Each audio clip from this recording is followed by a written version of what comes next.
بسم اللہ الرحمن الرحیم۔ المرقات کا چوتھا باب ہے الشرطیات والتناقض۔ سبق نمبر 1 میں خوش آمدید۔ آج کے سبق میں ہم قضیہ شرطیہ متصلہ کے بارے میں پڑھیں گے۔ عبارت دیکھ لیں، ترجمہ کرتے ہیں، آخر میں اس کی تشریح کرتے ہیں۔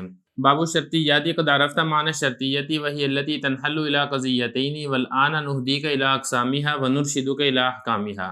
فاعلم ایھا الفطن اللبیب والذکی العریب ان الشرطیۃ قسمان احدهما المتصلۃ وثانیہما المنفصلۃ۔ اما المتصلۃ فہی التي حکم فیہا بثبوت نسبۃ علی تقدیر ثبوت نسبۃ اخری فی الایجاب وبنفی نسبۃ علی تقدیر نفی نسبۃ اخری فی السلب، كقولنا في الإيجاب إن كان زيد إنسانا كان حيوانا وقولنا في السلب ليس البتة إذا كان زيد إنسانا كان فرسا۔ ترجمہ دیکھ لیں۔ باب الشرطیات، آپ پہچان چکے ہیں شرطیہ کا معنی، اور یہ وہ ہے جو کہ کھلتا ہے دو قضیوں کی طرف، اور اب ہم آپ کی رہنمائی کریں گے اس کے اقسام کی طرف، اور ہم آپ کی رہنمائی کریں گے اس کے احکام کی طرف۔ آپ جان لیجئے اے عقل مند، ذہین، ذکی، ہوشیار، کہ بے شک شرطیہ اس کی دو قسمیں ہیں، پہلی قسم متصلہ ہے اور دوسری قسم منفصلہ ہے۔ بہرحال متصلہ یہ وہ ہے جس میں حکم لگایا گیا ہو ایک نسبت کے ثبوت کا دوسری نسبت کے ثبوت کو فرض کرنے پر موجبہ میں، اور ایک نسبت کی نفی کا دوسری نسبت کی نفی کو فرض کرنے پر سالبہ میں، جیسا کہ ہمارا قول ایجاب میں ان کان زید انسانا کان حیوانا، اور ہمارا قول سالبہ میں لیس البتۃ اذا کان زید انسانا کان فرسا۔ عبارت ہو چکی ہے، ترجمہ ہو چکا ہے، اب چلتے ہیں اس کی تشریح کی طرف۔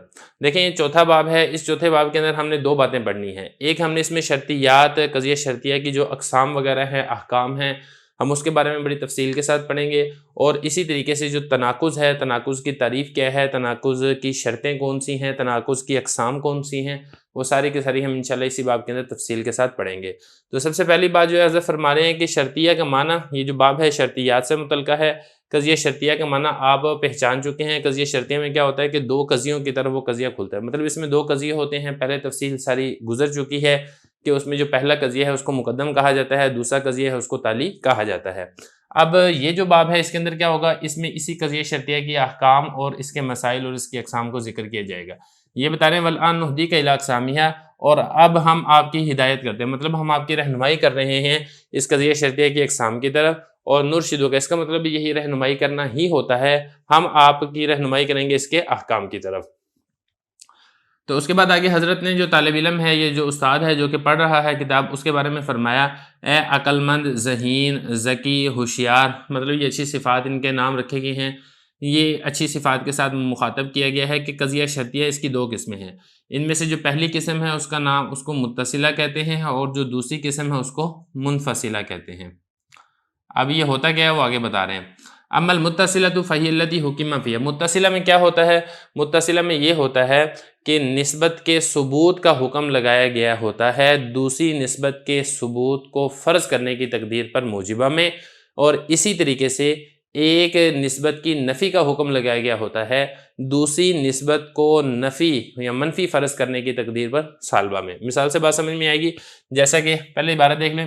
فرما رہے ہیں کہ متصلہ وہ ہوتا ہے جس میں حکم لگایا گیا ہو ایک نسبت کے ثابت ہونے کا، اعلیٰ تقدیری فرض کرنے کی تقدیر پر، ثبوت نسبت اخری دوسری نسبت کے ثبوت پر، فی الایجاب موجبہ میں، یا پھر کیا ہوگا ایک نسبت کی نفی کا حکم لگایا گیا ہو دوسری نسبت کی نفی فرض کرنے کی تقدیر پر قضیہ سالبہ میں۔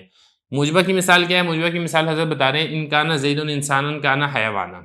اب یہاں پر اگر آپ دیکھیں گے کان حیوانا، یہ جو حیوان ہے، حیوان ہونے کا حکم لگایا گیا ہے، کس طرح حکم لگایا گیا ہے؟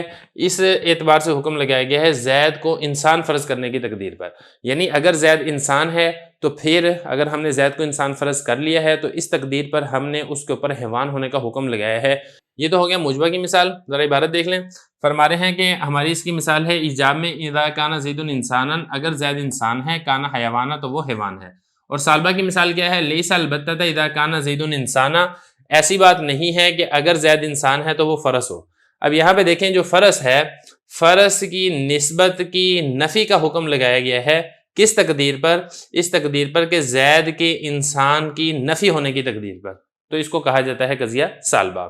تو بہرحال یہ قضیہ متصلہ کی دو قسمیں ہیں، باقی اس کے اندر مزید تھوڑی وضاحت ہے، وہ انشاءاللہ ہم اس سے اگلے سبق کے اندر پڑھیں گے۔